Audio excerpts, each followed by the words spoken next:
So then Theresa May says that a change is going to come from the Conservative Party, and depending on who you are, that may be seen then as a threat or a promise. She used her speech today to try to attract more working class voters and criticise the politicians and commentators who, she says, sneer at ordinary patriotic Britons. So who exactly is she trying to appeal to? Well, despite a long-term decline in the size of the working class population, the number of people in the UK defining themselves as such has actually remained stable for a long period of time. So when asked, 60% of British people say that they are working class. Now, this is a proportion which hasn't changed for more than 30 years, since 1983. And 47% of those, nearly half in managerial or professional roles, say they consider themselves to be working class. So how does Theresa May's pitch for the working class vote differ from that of her predecessor, David Cameron? Well, then, so the question is, will the neglected working class come running into the arms of the Conservative Party? Joining me to discuss this are The Guardian columnist Owen Jones and Justin Fisher, Professor of Political Science at Brunel University. Very good evening to you. I'm going to pause you before you speak. Before we speak with each other, let's remind ourselves of something that Owen wrote way back in 2011. He's looking nervous here. Don't be worried. You're prescient.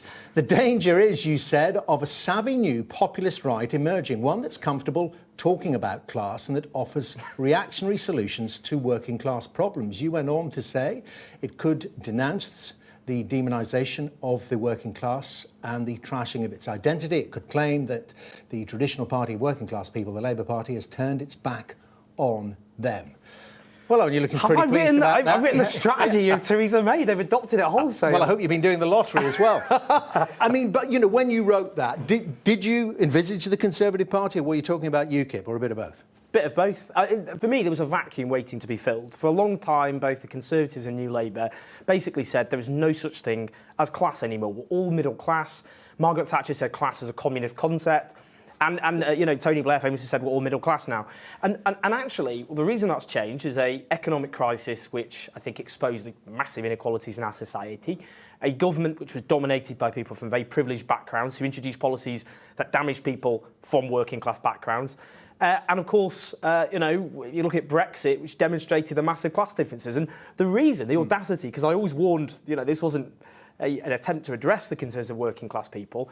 Theresa May is someone who's been one of the most important pillars of government, who presided over the longest fall in wages since the 19th century, failed to build a housing. So she was there, yeah. Well, she's one of the key people. I mean, the audacity is pretty striking. But your take on it, Professor Fisher, the party of the working class, and we have to raise the whole question, as our survey showed there, of you know, does the working class, because the traditional industries, the manufacturing industries, the bastion of the working class, they've all been declining, yet resolutely 60% of the British public say they are working class. To be honest, I think we're getting hung up on the word class. It's a shorthand term, and it's a move away from another vaguely meaningless term like hard-working families. What she's talking about are not working class as we might traditionally describe it in a sociology textbook. She's talking about people who are struggling to get by, and it's those kinds of people that she's reaching out to, not necessarily the working class that Owen was speaking about in his article. What made the scales fall from the eyes? I mean, clearly the referendum result. I mean, she was a Remainer, and you know this was. Well, she was a vague Remainer. Yeah, okay, that can be debated, but that was a smack in the chops for the Conservative Party, was it not? It was a smack in the chops for part of the Conservative Party, for sure. Absolutely. Certainly the leadership, the previous leadership, yes. And, you know, any political party has to reflect on the result and see how they move forward with it. I mean, I think Owen is absolutely right in his previous article that parties of further to the right have woken up to the fact that they need to capture some of these voters. I mean, Owen, I guess in that article you were also saying... It was a book, actually. OK, well worth reading, I suspect, but you're also saying then that perhaps this is potentially very, very dangerous politically. Of course it is. This can lead to places we don't want to go. The argument is, look, there's working class people with huge problems and insecurities, lack of housing, lack of secure jobs, wages that have stagnated and fallen because of the policies Theresa May has been instrumental in obviously supporting. But what they're trying to do is define the working class as opposed not to, I don't know, bosses who don't pay them proper wages above all else, but immigration and a kind of rootless, metropolitan, cosmopolitan lot who live, you know, liberal elite who live in London. Now, the reason that's dangerous is because we woke up today in Britain in 2016 to see headlines saying that the government was looking at compiling lists of foreign workers. Now, there are lots of people who have concerns about immigration. I grew up in a part of Stockport that voted to leave the European Union, and those concerns should be talked about in a mature way.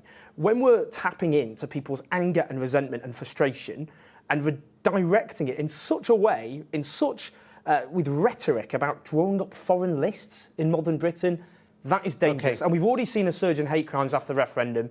This isn't addressing people's problems. OK, well, Professor Fisher, we have to bring in Labour here. Why aren't Labour filling this void? As Owen said, well, you know, Jeremy Corbyn, in his last speech to the conference, he confronted this head on. He said immigration is not the problem. We have to alleviate some of the pressures it's causing. But you're wrong if you have concerns, effectively, is what he said. No, what Jeremy Corbyn was saying was actually the issue wasn't that people were from other countries. The issue was the economic strain that immigration could lead to if there was overpopulation. But it's a more sophisticated argument.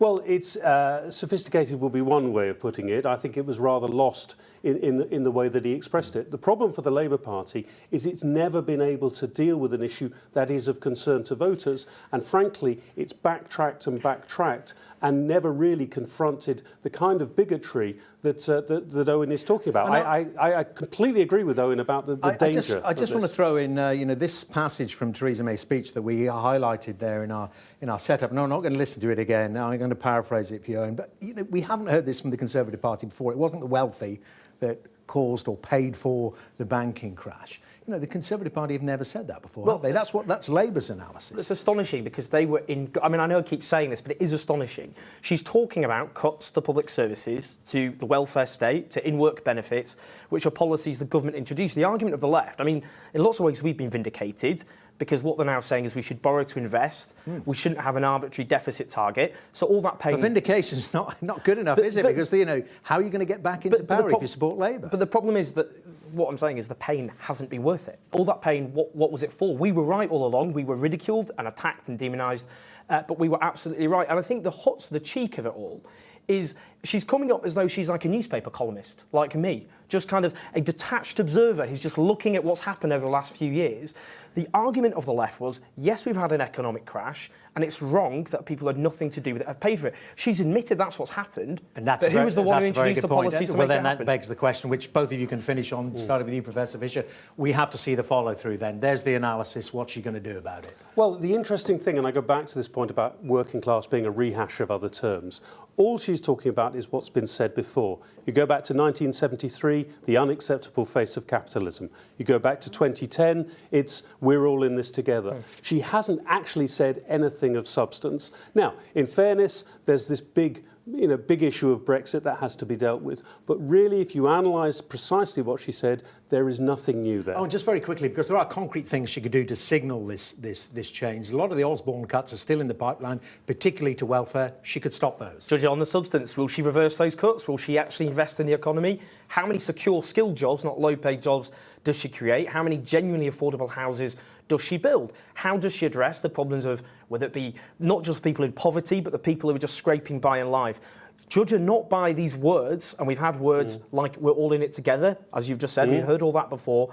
Judge her by the actual substance, and her past record is of somebody who did all the things she condemned by making working class people pay for a crisis they had nothing to do with. Interesting analysis. Thank you very much for doing it. In the time available, Owen Jones, Justin Fisher, very good to see you.